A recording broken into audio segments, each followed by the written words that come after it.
हरिष्ठी master teacher academy के उन सभी महारथियों ने लोगों को तलवार से, पंच से, मूव से हारते हुए तो देखा और सुना था, लेकिन नजरों से हार तो पहली बार सुनी थी। और इसी कंफ्यूजन में उत्तम ने उस नजर से हारे हुए पुतले से पूछा, कहीं तुम ये तो नहीं कहना चाहते कि कल के चैलेंजर ने बिना कोई मूव किए सिर्फ तुम्हें देखने से ही हरा दिया? हाँ वही तो। किसी को उसकी बात का मतलब समझते देख पुतले ने राहत की सांस ली। उसे तो लगा था कि उसकी व्यथा कोई नहीं समझ पाएगा, और अब इधर पुतला सुकून में था और उधर सभी को शौक लगा। वही तो, मतलब एक पुतला होकर भी वो इंसान को पसंद करने लगा, वो भी इतना पसंद कि उसके सामने आते ही हार मान ली।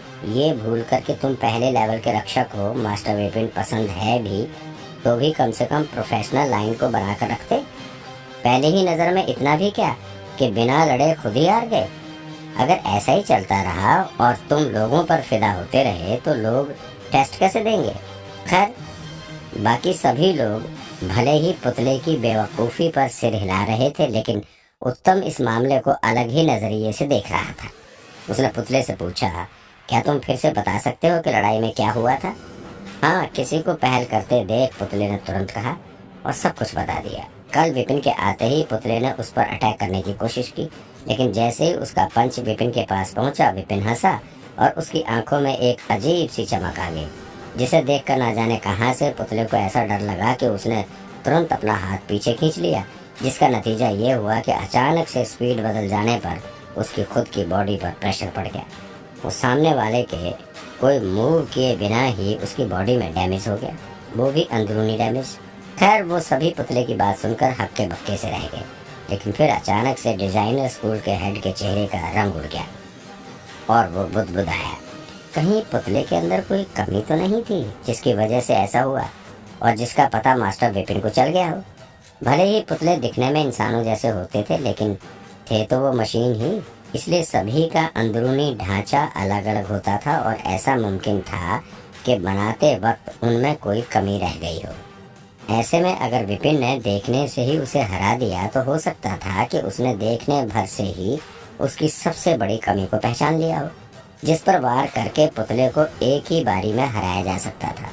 और जब पुतले ने वार किया तो उसी कमी का फायदा उठाकर विपिन ने सिर्फ देखने भर से ही पुतले की एनर्जी को ऐसे मोड़ा कि उसकी एनर्जी उसी की कमी का फायदा उठा गई और पुतले को नुकसान हो गया।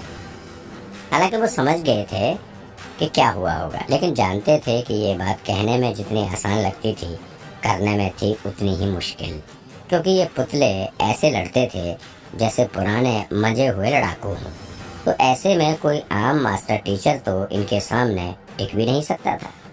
और ऐसे में एक ही नज़र में कमी को पहचान जाना और उसी नज़र में सामने वाले को हरा देना, ऐसा भी होता था क्या?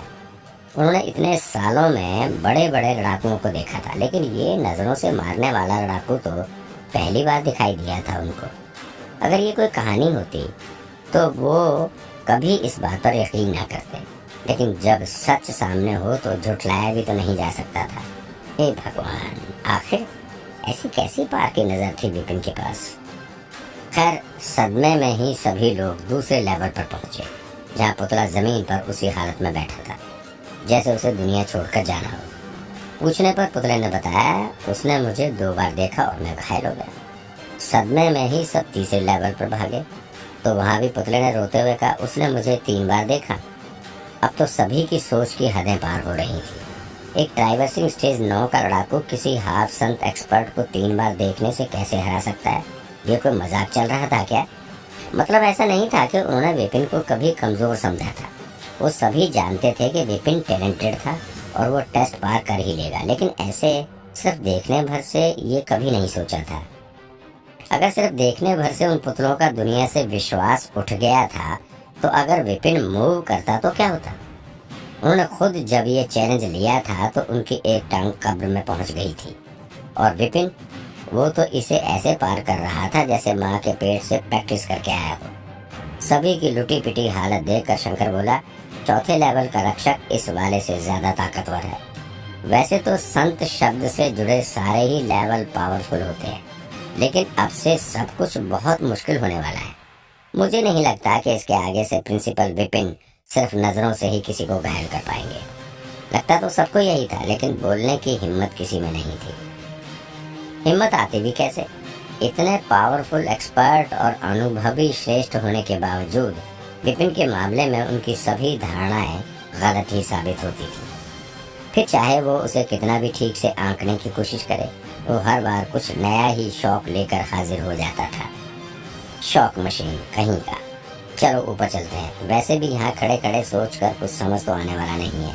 ये कहते हुए सभी चौथे लेवल पर जाने लगे। चौथे लेवल का कमरा पिछले वाले से काफी बड़ा था। उसके एक कोने में एक पुतला जमीन पर पड़ा हुआ था।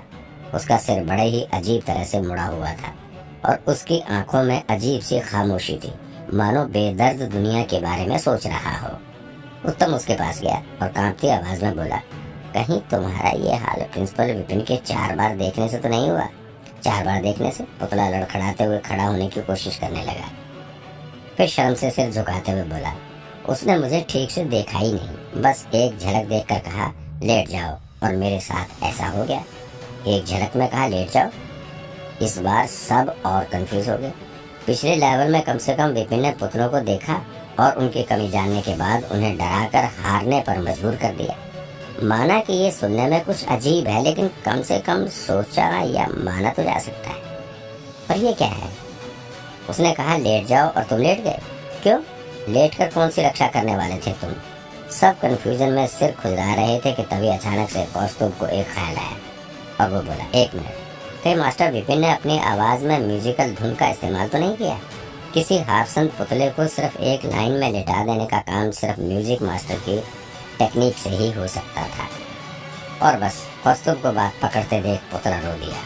हाँ, धुन ही तो थी, वो ऑर्डर भी गाते हुए देता है, जिससे उसने अपनी पावर मेरे पुर्जों में ऐसे डाली कि मैं पलटवार भी नहीं कर पाया और मेरी बॉडी मेरी मर्जी के खिलाफ लेट गई।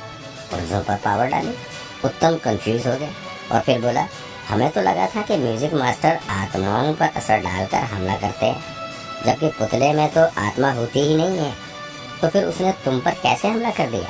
सभी के दिमाग में यही सवाल था, खुद कौस्तुभ के दिमाग में भी। जिस चीज में आत्मा ही नहीं थी, उसे तो कौस्तुभ जैसा 7 स्टार म्यूजिक मास्टर भी नुकसान नहीं पहुंचा सकता था। तो ये काम विपिन ने किया कैसे?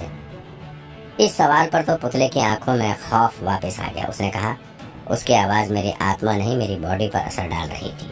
उसकी आवाज में एक ऐसी तरंग निकली जिससे मुझे ऐसा महसूस हुआ कि अगर मैंने हमला नहीं रोका तो वो मुझे धूल में मिला देगा। तरंग? सभी के होश उड़ गए। ऐसा एक तरीका उन्होंने सुना तो था, लेकिन उसे करना आसान नहीं था। इसके लिए इंसान को सामने पड़ी चीज के बारे में हर बात पता होनी जरूरी थी, तभी सही तरंगों से वो सामने पड़ी चीज पर असर डाल सकते थे। लेकिन वही तो हैरानी वाली बात थी कि एक झलक में विपिन को पुतले के बारे में इतनी गहरी जानकारी कैसे मिल गई। विपिन यहाँ सीरियसली एग्जाम पास करने आया था या खेल कूद करने, और खेल कूद में सामने वाले को जरा सी चोटें पहुंचाने? सब कुछ समझने के बाद आदर्श ने एक गहरी सांस ली और बोला, यहाँ तो जो हो गया सो हो गया, लेकिन अगला पुतला हाफ संत सब स्टेज 4 का है जिसने महारत हासिल की है। उसे तो मैं भी आसानी से नहीं हरा सकता। अब क्या पता मास्टर विपिन को वहाँ थोड़ी मुश्किल आ जाए, शायद। ये तो देखकर ही पता चलेगा। ऐसा कहते हुए सभी 5वें लेवल की तरफ बढ़ चले।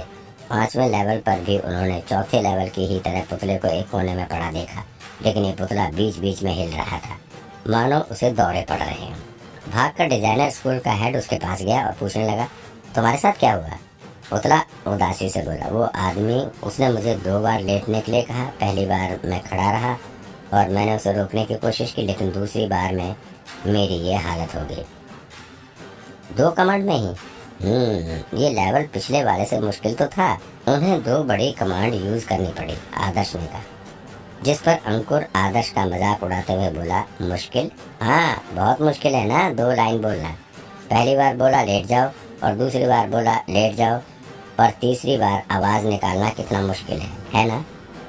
अपना मजाक बनते देख आदर्श बोला, तो और क्या कहूँ, तुमने खुद ही देखा है ना उन्होंने पिछले लेवलों में क्या किया। उस हिसाब से ये थोड़ा अलग तो है ना?